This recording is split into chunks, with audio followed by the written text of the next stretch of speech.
what you will need for this recipe. Use a pasta machine to roll out your pasta sheets. If you don't have a pasta machine, you can always use a rolling pin, although it's a lot more difficult. 100 grams of flour is enough for one person, so we used 300 grams of flour in this recipe. Use the best quality eggs you can get. We are lucky to have the best eggs from our own hens. For 100 grams of flour, use 1 egg. We used 2 eggs and 2 egg yolks to make it even richer. A tablespoon of olive oil also goes in. We use semolina so the pasta doesn't stick. It's a lot better to use than flour. And salt to taste, of course.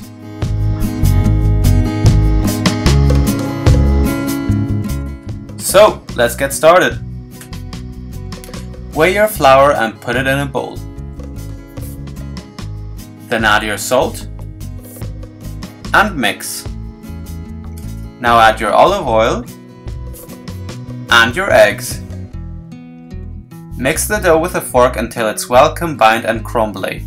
Then use your hands to bring the dough together into a ball. Put your dough on a work surface and knead for a minute until it comes together. Use the semolina if you don't want your dough to stick. If you've used more than 100 grams of flour, you can separate the dough now into pieces so it's easier to pass through the machine. Flatten your pieces of dough into rough sheets so it's easier to pass through the machine. Put your pasta machine on setting 1. Sprinkle your rough sheet of pasta well with semolina before putting it in the machine. Put your pasta through the first setting a few times until it becomes a lovely sheet of pasta, as you can see here. Then you can put it on the next setting and so on until you reach setting 5 or 6, whatever you prefer. Each setting makes the pasta thinner. We don't like it too thin, but thin enough. Keep rolling your pasta sheets through the different settings until you've reached the thickness you want. A good tip, don't make your pasta sheets too long, especially if you're by yourself. You could make them quite long if you have another person or two helping you out. Put your finished pasta sheets on a table or work surface which is well floured with the semolina so it doesn't stick. And now to the real fun. There are so many different types of pasta. If you go to Italy, there's just hundreds of them. With your pasta machine, you normally have a set with which you can make spaghetti and pappardelle or tagliatelle, and you can get all kinds of accessories.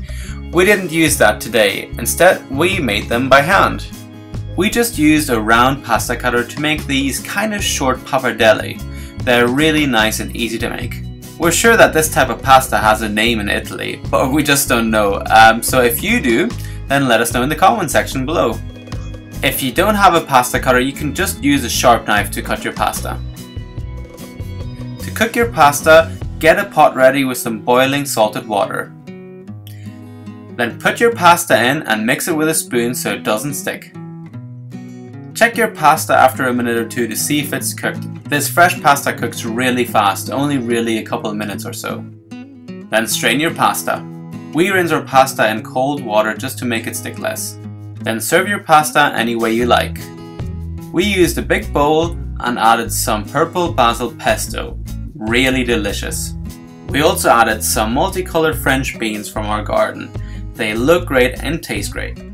Finally, we topped the whole dish with a bit more cheese to make it look nice and make it taste amazing. And now to the moment of truth. Serve your pasta while still hot and enjoy. It's incredible. We hope you enjoyed this video. If you did, please give us a thumbs up and subscribe to our channel.